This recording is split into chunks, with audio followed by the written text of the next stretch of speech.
All right. Hello, everybody. Welcome. Just going to set a few things up and we'll be ready to go. Oops, daisy.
All right.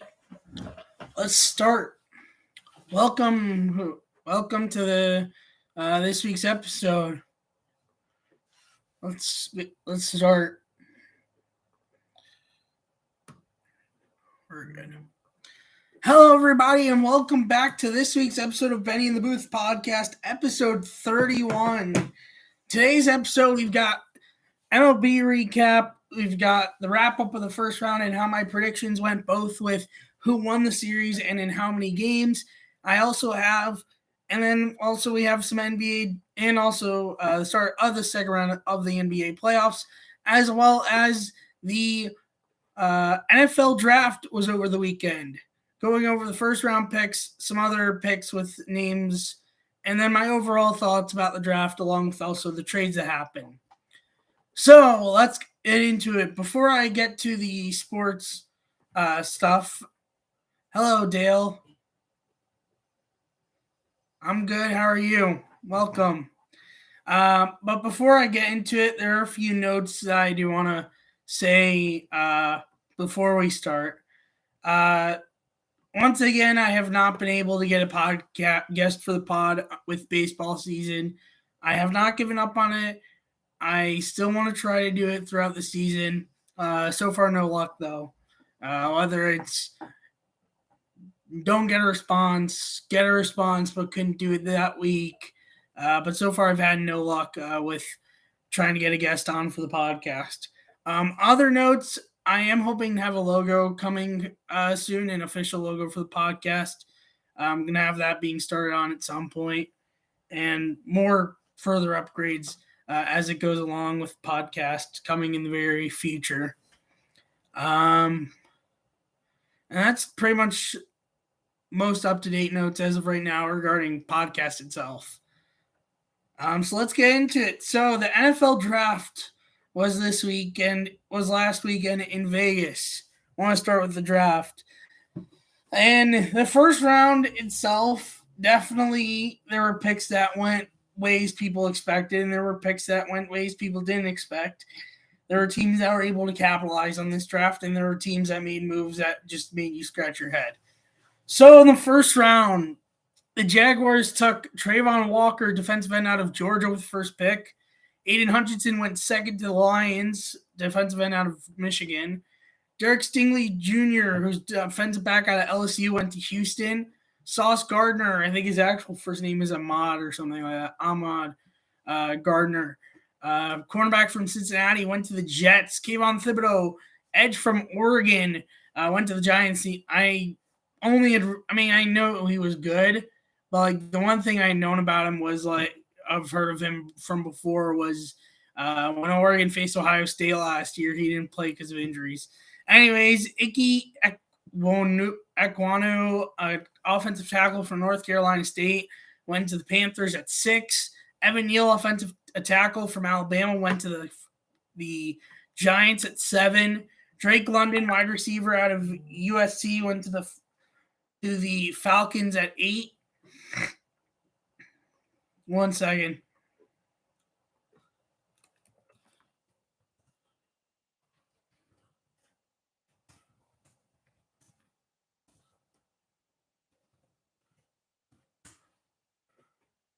Sorry about that. Charles Cross, tackle from Mississippi State, went to the Seahawks at 9. The Jets took Garrett Wilson, wide receiver out of Ohio State, at 10. Then I have the other wide receiver from Ohio State in this draft. Chris Olave went to the Saints at number 11. The Lions picked Jameson Williams, wide receiver out of Alabama, at 12. The Eagles drafted Jordan Davis, defensive tackle out of Georgia, at 13. The Ravens drafted Kyle Hamilton, safety out of Notre Dame, with 14th pick. Kenyon Green, offensive lineman out of Texas A&M, got drafted by the Texans at 15. The Commanders, took Jahan Dotson, wide receiver out of Penn State, at 16. Zion Johnson, offensive lineman out of Boston College, went to the Chargers at 17. Treylon Burks, wide receiver out of Arkansas, went to the Titans at 18. Trevor Penning, offensive tackle from Northern Iowa, went to the Saints at 19. Kenny Pickett, quarterback from Pittsburgh, went to the Steelers at 20. Trent McDuffie, quarterback from Washington, went to the Chiefs at 21. Packers took Quay Walker, linebacker out of Georgia, at 22. Kyer Elam, cornerback from Florida, went to Buffalo at 23. Cowboys got Tyler Smith, the tackle from Tulsa, at 24. Tyler Lindenbaum went to the Ravens, center out of Iowa, at 25. Jermaine Johnson, the second defensive end out of Florida, went to the Jets at 26. Devin Lloyd, linebacker out of Utah, went to the Jaguars at 27. Devontae Wyatt, defensive tackle out of Georgia, went to the Packers at 28. Patriots grabbed Cole Strange, guard from Tennessee Chattanooga, at 29. The Chiefs got George Karlaftis, edge out of Purdue, at 30. Daxton Hill, safety out of Michigan, went to the Bengals at 31. And Lewis Kine, I don't know how it's pronounced, safety out of Georgia, went to the Vikings at 32. That's the entire first round. Highlighting teams, a lot of teams had very good first rounders, and the rest were more mixed bags. Giants did a great job with their picks. They did not blow any this year. There was no Kadarius Toney of this year. There was no Daniel Jones of this year. Like, they nailed their picks this year, and they give credit where credit's due. They were able to get great positions and actual needs this year. And I was watching like someone's draft stream with a Giants fan, and he was just very happy to see who they got in the end. And then also big surprise, though this comes with the trade, and I'll just mention this trade right away, was the fact that the Titans drafted receiver. Well, it wasn't surprising. It was more of they needed wide receiver help. And instead of improving, they got even worse because they traded A.J. Brown to get that pick in order to draft Treylon Burks. A.J. Brown getting traded to Philadelphia. I think that was pretty much the trade. I just want to confirm. and the later on the 101st pick, which eventually got traded to the Jets. But it was just like odd to see that. And then another like key trade to highlight from day one was the Titans trading AJ Brown. The Ravens trading Marquise Brown, the 100th pick in the third round, which they ended up taking Myjai Sanders, an edge, to Arizona for the 23rd overall pick, which got traded to Buffalo. And for the 23rd overall pick, which got traded to Buffalo, which they eventually went down to 25, I think, to take Tyler Linderbaum. But a lot of teams went interesting paths, and it was interesting how the first round unfolded. I'll just run through the day one trades. The Commanders traded their 11th pick, to the Saints, which the Saints took Chris Olave with that pick. For the 16th pick, which the Commanders took John Dotson, wide receiver out of Penn State. The 98th pick in the third round, which they took Brian Robinson, running back from Alabama. And the 120th pick in the fourth round, which they took Brandon Smith, linebacker out of Penn State. The Vikings traded their 12th overall pick and their 46th overall pick in the second round to the Lions, which the Lions took Jameson Williams. And in the second round, they took Josh Pascal, defensive lineman out of Kentucky, for the 32nd overall pick, which was Lewis Sine, safety out of Georgia. The 34th pick in the second round, which was Christian Watson, wide receiver out of North Dakota. That pick actually, 34th pick got traded. We'll get to that trade in a moment. And 66th pick in the third round, which they got Brian Asamoah, linebacker out of Oklahoma. Houston traded their 13th overall pick, which they got from the Browns originally, to Philly, which they took Jordan Davis. For the 15th pick, which the Texans took Kenyon Green, offensive lineman out of Texas A&M. 124th pick, which was traded to Cleveland. 162nd pick, which got traded to Denver. And 166th pick, which got traded to Chicago. Patriots traded their 21st overall pick to the to Kansas City, which they took Trent McDuffie. For the 29th pick, which the Patriots took Cole Strange. 94th pick, which got traded to Carolina. And the 121st pick, which they took Jack Jones, a defensive back. The Ravens traded the 23rd pick to Buffalo, which Buffalo took Kaiir Elam, a cornerback. For the 25th overall pick, which was Tyler Linderbaum. The 130th pick, and the 130th pick, which is Jordan Stout, one of the punters in this draft.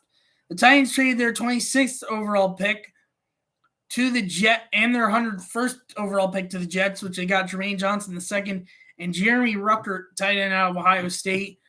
For the 35th pick, which the Titans got Roger McCreary, cornerback from a cornerback.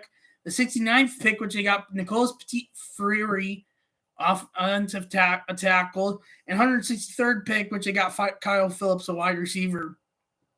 And then the last trade from day one, Buccaneers traded the 27th pick to Jacksonville, which Jacksonville took Devin Lloyd. For the 33rd pick, which the Buccaneers got Logan Hall. The 106th pick, which they got Cade Oden, a tight end, and 180th pick, which they got Matt Araiza, a punter. Those were the notable trades from day one. Most of the other trades from that point on were just pick swaps here and there. But the one other trade that did involve a player that was on a roster, and this caught me off guard, was the Browns traded Troy Hill back to the Rams, where he came from, for a fifth rounder next year. And this caught me off guard. Now, with the pick they made, which they ended up even trading from their second round pick, and ended up holding off till the third round. They ended up picked to like 66. They got Martin Emerson, a cornerback from defensive back from Mississippi State. But I was just like sitting there, and I guess it made sense with the pick they made. But I was just like, you're really giving up on Troy Hill. You're really like saying goodbye to Troy Hill after 1 year. Now, yes, he didn't have the greatest 1 year with the Browns at all. I won't debate that. But I feel like he's someone that deserved more than 1 year before you ship him off. But I don't know. I'm not Andrew Berry. Maybe you know something I don't know. I mean, it could be that it ends up being the right move for the Browns to ship him off instead of keeping him. We'll see what happens. Hopefully the Browns don't regret it. And even overall with the Browns in this draft, I was really like a mixed bag overall with the Browns in this draft. They got like good positions and like where they needed it, but also like that Troy Hill trade threw me for a loop and just like was really odd. So I guess we'll see what happens. Maybe ends up being the right move, and I just don't know it yet. Anyways, other notable picks. I'm not going to go through all the other picks from rounds 2 through 7. I'm just going to go through some notable ones of like names that were like common from before, or at least I had known them from before. There also was a pre-draft trade that I don't think I mentioned, which was Dolphins traded Devontae Parker, 158th pick, which got traded to Seattle, to New England for third round pick next year. Just want to note that trade because I don't think I noted it in previous podcasts. Anyways, other notable picks with 41st pick, which was the 9th pick in the second round, Seahawks took Kenneth Walker, the second running back from Michigan State. With 44th pick, which was the 12th pick in the second round, the Texans took John Mechie, the third wide receiver from Alabama. With the 45th pick, which is the 13th pick in the second round, the Ravens took David Ojabo, defensive edge from Michigan. 52nd pick, which was the 20th pick in the second round, the Steelers took George Pickens, wide receiver out of Georgia. With the 68th pick, 4th pick in the third round, the Browns, with their first pick in the draft, took Martin Emerson, cornerback from Mississippi State. With the 74th pick, the 10th pick in the third round, the Falcons took the first quarterback since Kenny Pickett in the first round, Desmond Ridder, quarterback from Cincinnati. With the 83rd pick, the 19th pick in the third round, the Eagles took Nakobe Dean, linebacker from Georgia. With the 86th pick and the 22nd pick in the third round, the Titans took their future quarterback, Malik Willis, quarterback out of Liberty. With the 94th pick, 30th pick in the third round, the Panthers took Matt Corral, quarterback out of Ole Miss. With the 101st pick, the 37th pick in the third round, the Jets took Jeremy Ruckert, tight end out of excuse me. Thank you for whoever liked the stream.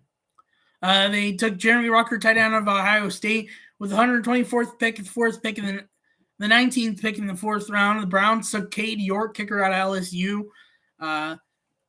Which I think was a good move for the Browns to get a kicker. Though the Texas kicker didn't get drafted, which was interesting. Yeah, he's undrafted. He's probably been signed. I'm just not sure where. With 144th pick, first pick in the 5th round, the Commanders took Sam Howell, quarterback out of North Carolina. With the 180th pick, the first pick in the 6th round, the Bills took Matt Araiza, punter from San Diego State. And then with the 262nd pick / Mr. Irrelevant pick / the 41st pick in the 7th round, the 49ers took Brock Purdy, quarterback out of Iowa State. And those are all the notable picks that were not day one. And that's my recap for the draft. That's the story. Let me know who your favorite team is, and let me know what your thoughts about your favorite team's draft. Even if you're the Browns, and maybe you have different thoughts than I do, and have insight that maybe I'm not thinking of when I think of the picks the Browns made and overall in the draft. But yeah, that's my view of the draft. And we'll see what happens from here on out with the offseason. But it's basically going to be like the most notable thing for a while for NFL. Though they are announcing matchups for international games tomorrow on Good Morning Football. But really, there's nothing going to be crazy for a bit now with the draft being over. So we'll see what happens. Let's go to NBA, where we left off with some of the series ending, but still wrapping up in the first round. So we're going to wrap up the first round. We'll let you know how my predictions went completely from the first round, and we'll get into the results so far from the second round. So wrap up the first round. Miami ended up winning Game 5, 97-94, to take the series over Atlanta 4-1. Memphis grabbed game 5 and 6, winning game 5, 111-109, and then winning game 6, 114-106 to win the series 4-2. Phoenix won games 5 and 6 over New Orleans, 112-97, and 115-109 to win the series 4-2. The Bucks ended up winning the series against the Bulls 4-1, taking game 5, 116-100. The Warriors won the series against Denver 4-1, winning game 5, 102-98. Dallas ended up winning the series against Utah, winning game 6, 98-96 to win that series to 4-2. And then Philly managed to win game 6 and avoid the 3-0 comeback, winning the series 4-2, winning game 6, 132-97. Overall in the first round, with picks wise, with who I thought would win, I actually went 8-0. I got every winner correct. With series length, I went 4 for 4. And overall, with just the right picks, I went, including the first 4, not including the length of round picks, I went 13-1. Second round pick game so far: Bucks took game 1 over Boston, 101-89. Warriors took game 1 over Memphis, 117-116. The Heat beat the Sixers 106-92 to take game 1, and the Suns beat Mavericks 121-114 to take game 1. Milwaukee at Boston is tonight. Golden State at Memphis is also tonight. Milwaukee up a game to none, and Golden State up a game to none. Big notes to have for the second round of the playoffs for NBA is the fact that Joel Embiid is going to be out for the series, which is big news, and honestly, or might not be the full series. He actually might be coming back in 3 or 4, apparently, as it turns out, I heard. But that definitely makes things interesting for that series. It could be not good news. It's definitely not good news for Philly, and could mean they're closer to elimination. Might not be a long series. Middleton's out for the series as well, but it didn't really matter. He still won game 1, so we'll see if it really affects him that much or not throughout the rest of the series. And that's an NBA update till this point. MLB Weekly Recap, which I used to just go through every game, but I think now I'm gonna starting next week, go over teams' overall records from that time period without saying every game, because it takes me longer. And if there's certain notes from certain games, I'll go through that I can find. I'll go through them.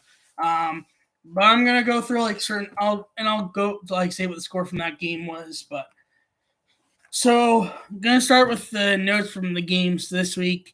Next week I'll probably also do with records each team had from that week, but not go through necessarily every game and score with winning pitcher, losing pitcher, and save. I'll only mention those details for games where I mentioned oh, someone did this specific thing in this specific game. I think it's gonna be less time consuming and be easier on my part, and be more not as much boring on your part for me just listing off scores and stuff. Which actually someone gave me the idea to maybe not do as much detail as I did. Shout out to my dad for the idea.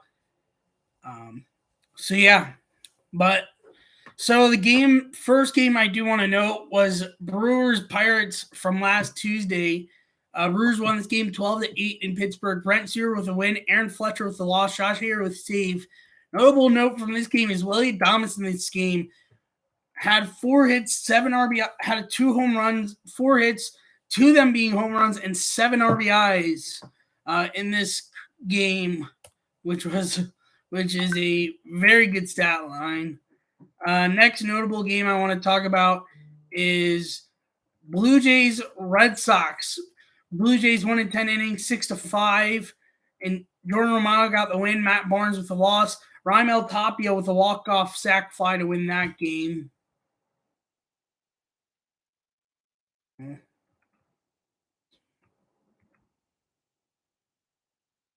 Oh, Twins Twins, Tigers. Which actually, I forgot I should put something in the live chat for if you want to see the visual of this. I'm going to put in the description later.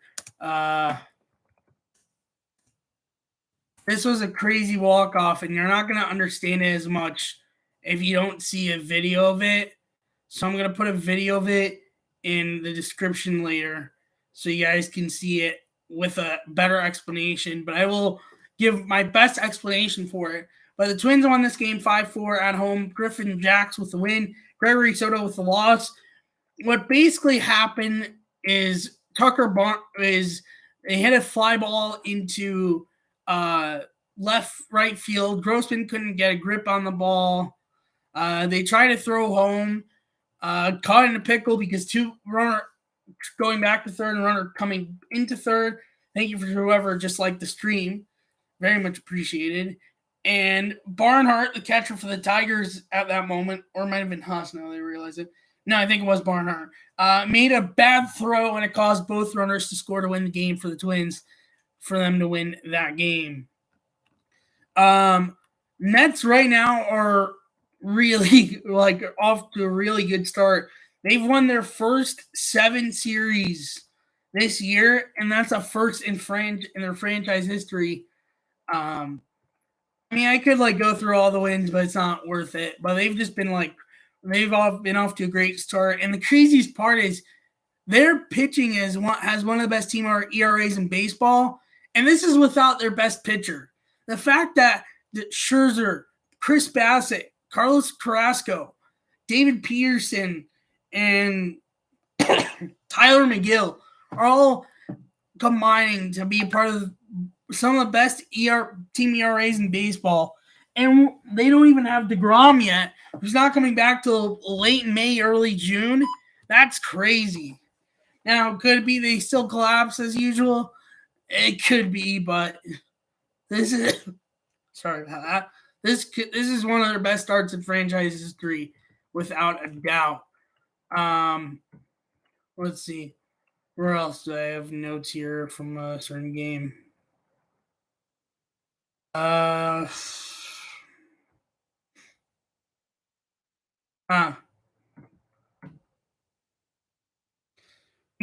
On last Wednesday, the A's beat the Giants in San Francisco 1-0. Paul Blackburn with the win. Sam Long with the loss. Danny Jimenez with the save, and the only run was a Chad Pinder leadoff home run on the 6th pitch of the game to give Oakland that win.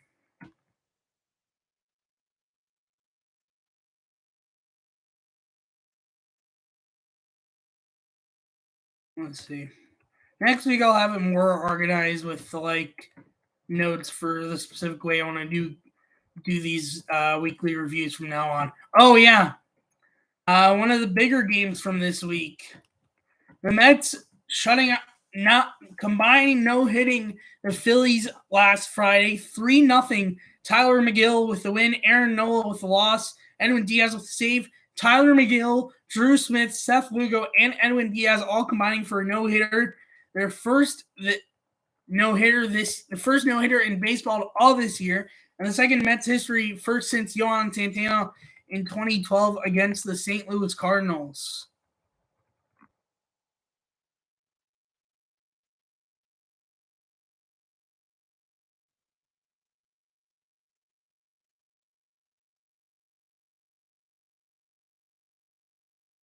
Oh yeah, and then also that day, Brewers hammered the Cubs in the opener at home, 11-1.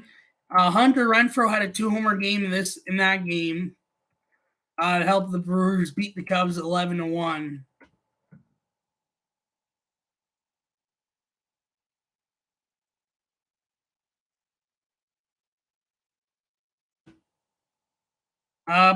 The Pirates beat on last Saturday. Pirates beat the Padres 7-6 in 10 innings. Chris Stratton with the win. Luis Garcia with the loss. Brian Reynolds had the walk-off RBI double for the Pirates in extras. Oh yeah. And then Orioles won at home against Boston on the same day, 2-1 in 10 innings. Jorge Lopez with the win. Hirokazu Sawamura with the loss. Nathan Eovaldi for Boston had no hitters through 6 2/3. Broken on 2-out double by Cedric Mullins.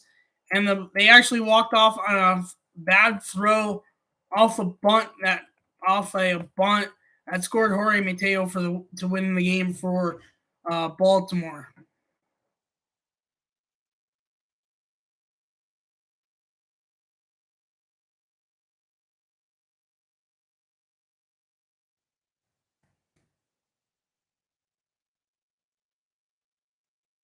Oh yeah, Cubs on Sunday, that last Sunday, 2 days ago, beat the Brewers at home to win the finale. Brewers won the series, winning their 2 wins being big crushing wins.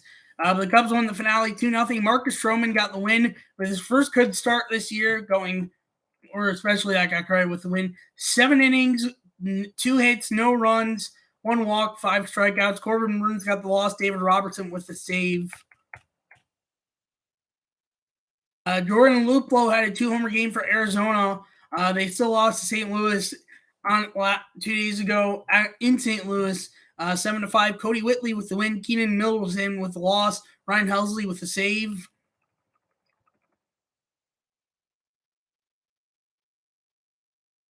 Oh yeah, Cleveland and Oakland, by the way, had a crazy series over the weekend.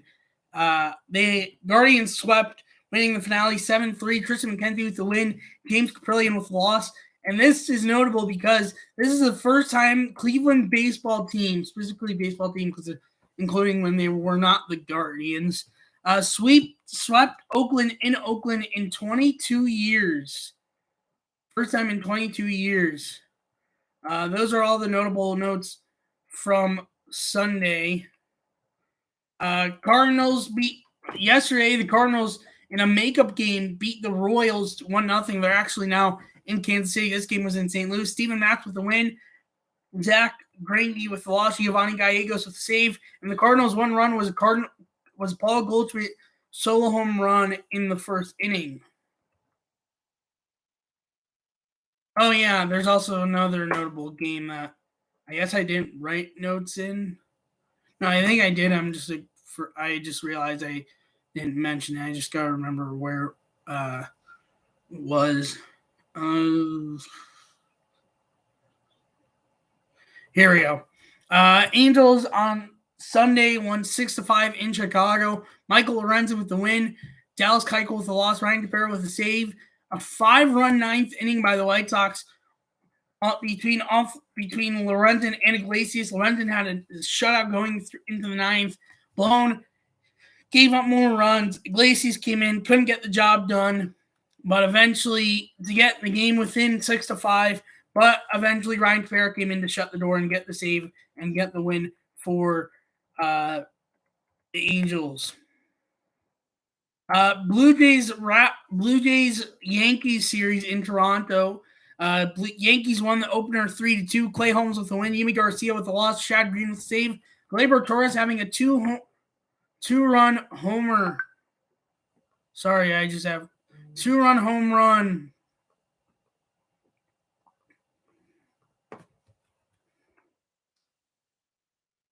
And a go-ahead RBI single in this game to help the Yankees win. Astros won yesterday 3-0 over the Mariners. Jake Odorizzi with the win. Miguel Gonzalez with the loss. Rafael Montero with the save. Yordan Alvarez solo home run. And Jeremy Pena 2-run homer was the scoring for the Astros. And that's all the notable notes from this week's MLB Recap this week. Just give me 1 second here. Now for a standings update for baseball for this week. AL East, Yankees are in first place, 17-6 on a 10-game winning streak. Toronto, followed by Toronto's 15-9 on 1-game losing streak, followed by the 13-10 Rays on 1-game win streak, followed by the 9-14 Red Sox on a 2-game losing streak, followed by the 8-15 Orioles on a 1-game losing streak. The AL Central, the Twins are in first place, 14-9 on a 3-game win streak, followed by the 10-12 Guardians on a 3-game win streak, followed by the 9-13 White Sox on a one-game win streak, followed by the 7-14 Tigers on a one-game losing streak, followed by the 7-14 Royals on a four-game losing streak. AL West, the Angels are in first place in the 15-9 on a one-game win streak, followed by the 12-11 Astros on a one-game win streak, followed by the 12-11 Mariners on a one-game losing streak, followed by the 10-13 Athletics on a four-game losing streak, followed by the 8-14 Rangers on a two-game win streak. That's the AL standings update. For the NL standings update, the Mets are first place 16-8 on a one-game losing streak, followed by the 12-10 Marlins on a two-game losing streak, followed by the 11-12 Phillies on a one-game losing streak, followed by the 11-13 Braves on a one-game winning streak, followed by the 8-16 Nationals on a one-game winning streak. For the NL Central, the Brewers are 15-8 in first place on a one-game losing streak, followed by the 13-9 Cardinals on a two-game winning streak, followed by the 9-13 Cubs on a one-game win streak, followed by the 9-13 Pirates on a one-game losing streak, followed by the 3-19 Reds on a six-game losing streak. And then for the NL West standings update, Dodgers out in first place 14-7 on a one-game winning streak, followed by the 15-8 Padres on a one-game win streak, followed by the 14-8 Giants on a one-game win streak, followed by the 13-9 Rockies on a three-game win streak, followed by the 11-13 Diamondbacks on an eighth one-game winning streak. And that is the standings update. And then for today's schedule in baseball, the Mets and Braves have a doubleheader. The first game actually going on right now. First game stars is Charlie Morton versus David Peterson. The second game is Kyle Wright versus Carlos Carrasco. The Padres go to Cleveland. Go to Cleveland, face the Guardians today, 6:10 p.m. Mike Clevenger having his first start in, I think, since 2020 for the Padres. Guardians starting Zach Plesac. The Diamondbacks go to Miami to face Marlins, 6:40 p.m. today. Humberto Castellanos starting for Arizona. Trevor Rogers starting for Miami. Texas at Philly today at 6:45 p.m. Texas starter was not announced. Ranger Suarez starting for Philly was not announced so far. Let me check if that's changed.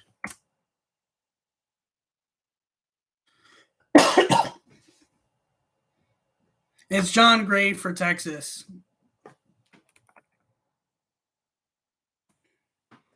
Sorry about that. Anyways, Minnesota going at Baltimore at 7:05 p.m. Joe Ryan for Minnesota. Bruce Zimmerman for the Baltimore. Yankees at Blue Jays at 7:07 p.m. Davidson Tyone for the Yankees. Alek Manoah for the Blue Jays. Excuse me. Angels at Red Sox at 7:10 p.m. Noah Syndergaard going for the Angels. Michael Wacha going for the Red Sox. Pirates at Tigers at 7:10 p.m. Bryce Wilson going for the Pirates. Michael Pineda going for the Tigers. White Sox at Cubs at 7:40 p.m. First of two series for the Crosstown Cup this year. Michael Kopech going for the White Sox. Drew Smyly going for the Cubs. Reds at Brewers at 7:40 p.m. Tyler Mahle going for the Reds. Brandon Woodruff going for the Brewers. Mariners at Astros at 8:10 p.m. Chris Flexen going for Seattle. Christian Javier going for Houston. Cardinals at Royals at 8:10 p.m. Dakota Hudson going for for St. Louis. Brad Keller going for Kansas City. Washington at Colorado at 8:40 p.m. Eric Fetty going for Washington. Herman Marquez going for Colorado. Tampa Bay at Oakland at 9:40 p.m. Tampa Bay's starter right now is not announced. Paul Blackburn going for Oakland, and San Francisco at LA at 10 p.m. Carlos Rodon going for the Giants. Julio Urias going for the Dodgers. And that is this week's MLB recap, and that is this week's episode of the podcast. Thank you so much for coming back for this week's episode of the podcast. If you are new, subscribe to the channel down below and leave a notification bell on so you're notified when I go live or post a video. Thanks for watching, and I will see you next week. Probably won't have a guest for a few weeks, but I will let you know when the next time I will have a guest. See you next week, though. Bye.